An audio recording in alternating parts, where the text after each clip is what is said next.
Alberta Premier Jason Kenney says U.S. billionaires are killing Canadian jobs.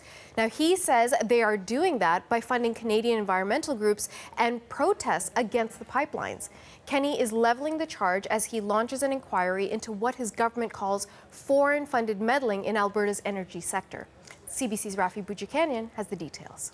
For years, there have been no new pipeline projects really started off in Alberta, and the province's new government says it has a pretty good idea why. It cites foreign-funded meddling by environmentalist groups trying to block new projects, whether through litigation or political activism. Now the government says it's going to try to put a stop to that with this new public inquiry.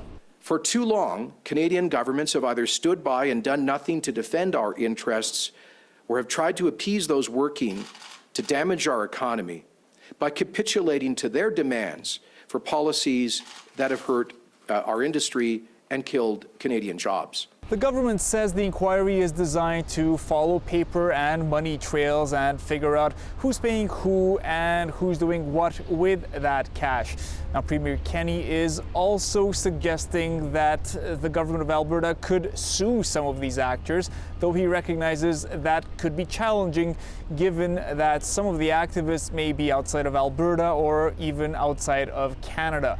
One expert we spoke to, though, says that all this tougher stance could do is essentially rally the troops, embolden environmentalists to take even stronger stances against pipeline projects. There's a chance that people might see this as going after environmental groups, trying to sort of silence them, those types of things, which could actually decrease support or create problems for support for pipelines in other jurisdictions. In fact, we spoke to one group named by the government in its announcement. Greenpeace says it does not intend to give up the fight.